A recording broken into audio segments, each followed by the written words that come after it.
Good morning, everyone, and welcome to the Real Scottish Politics with The National. I'm Steph Braun, and I'm with Sophie Parsons, our social media editor. Happy Friday, everyone, and happy start of the Edinburgh Festival Day, because there's a few things that have been going on in the Fringe already, but this is the sort of official day the festival season starts in Edinburgh.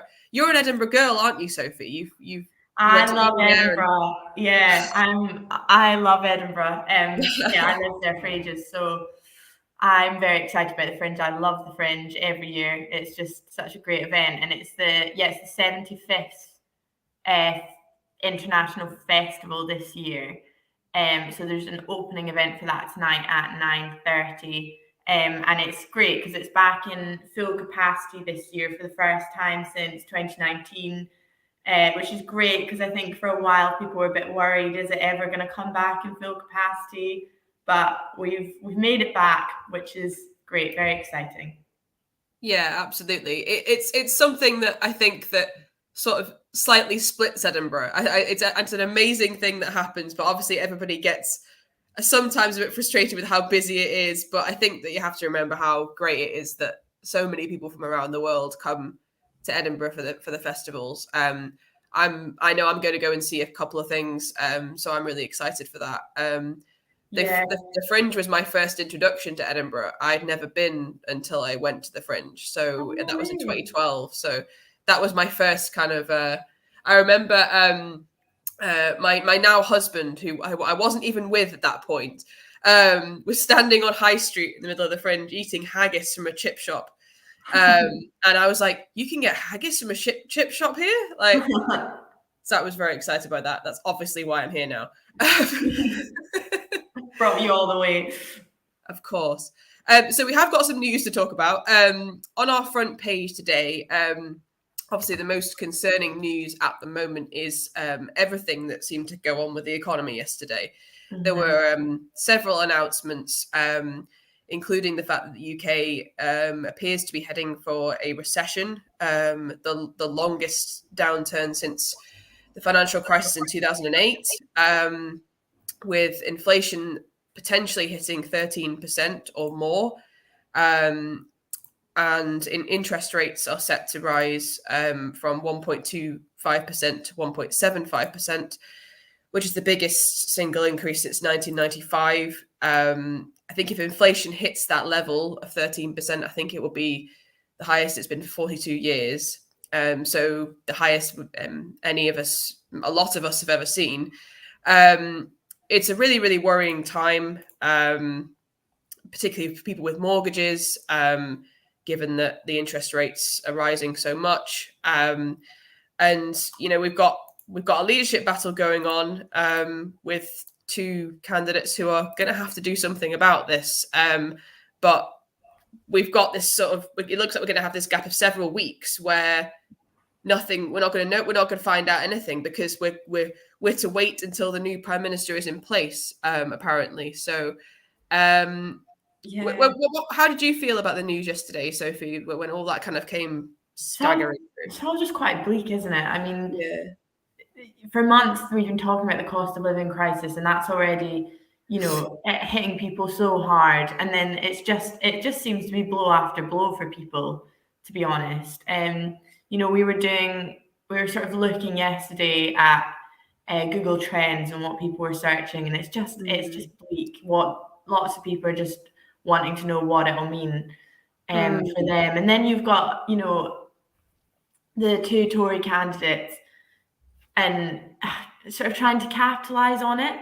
So Rishi Sunak yesterday, his campaign launched a calculator where it would calculate how much more you would pay on your mortgage if Liz Truss is elected as Prime Minister.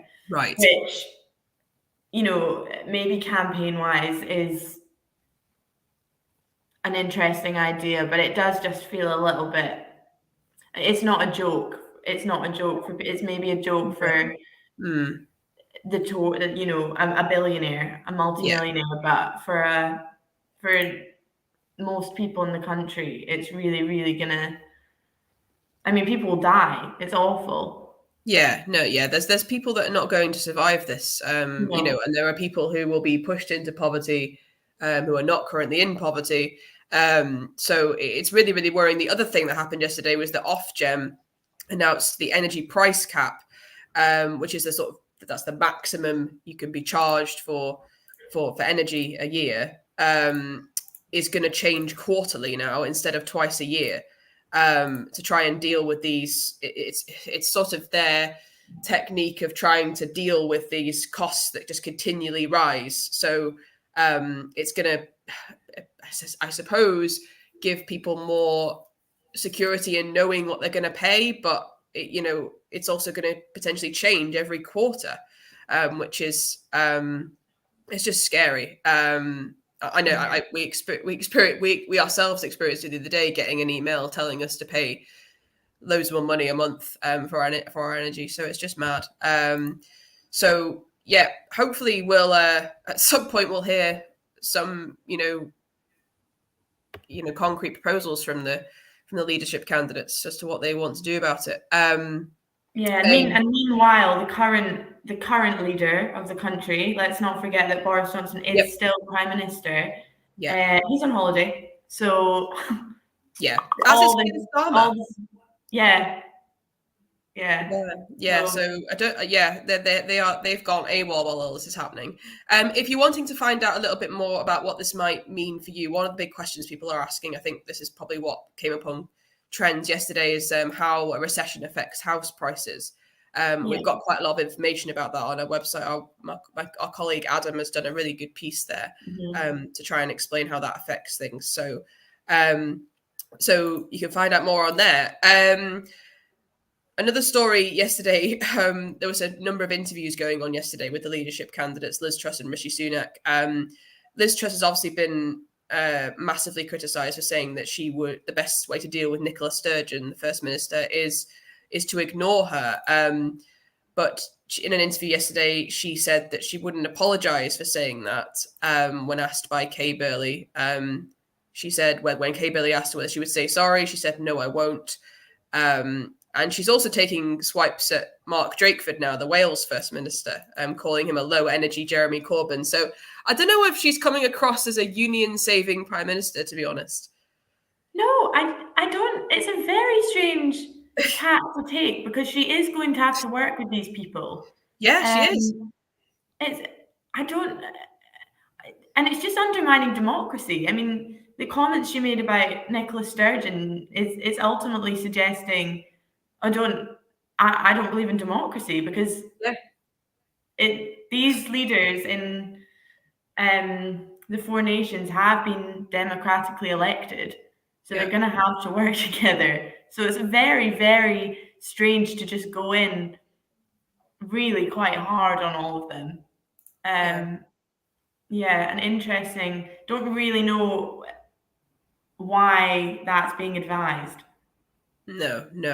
I think several people, several politicians and people who, have worked in politics previously came out and said what a silly comment that was from Liz Truss the other day. Alistair Campbell did a big thread on it, how mind-blowingly stupid it was, I think is what he called it. Because, like you say, she will have to work with these people. And if she wants to, keep the union together, if that's her target, then, she's got no choice. She'll have to do better than just ignore her. So, yeah. I think sometimes it seems that maybe they're just not taking anything up here seriously. And I mean, that's going to cause them massive, massive issues. Yeah, absolutely. Positive stories on our website. We've got it's on the top of the front page as well. The Tarras Valley Nature Reserve in Dumfriesshire is set to double in size after securing a deal to incorporate an extra 5,300 acres of land, which is great news. And it comes after a staggering community fundraising campaign, which helped to raise £2.2 million. That is going absolutely bonkers online. So if you want to find out more about that, you can go to thenational.scot, because everybody seems to be very happy about that. So, and then also another thing to be very excited about is we've got an Outlander prequel series on the way.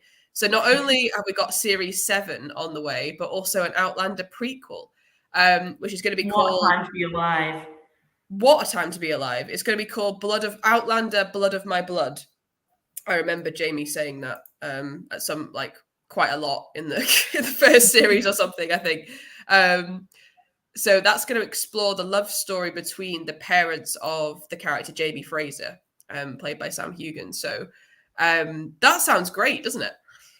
Yeah, it does. I have to hold my hands up and say I haven't watched Outlander. I know. What am I doing? No, to be fair, I mean, I should probably hold my hands up. I watched, I think, 4 series of it, and then I've fallen behind since then. So I think, yeah, I watched a good amount of it. We really loved it when it first came out. Yeah. So yeah, I think that's going to be it'd be good to see, you know, more of the story before, I suppose, you know, that what's the main character's name? I've forgotten. Claire. Claire went back in time.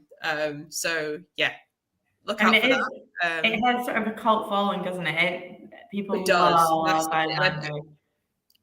Yeah, our readers absolutely love it, and I think it's got a huge following in America. So yeah, no, it's funny. Whenever we write a story about Outlander, the stats always spike overnight because obviously of the time difference. So it's quite interesting. Of course, right? Yeah, interesting.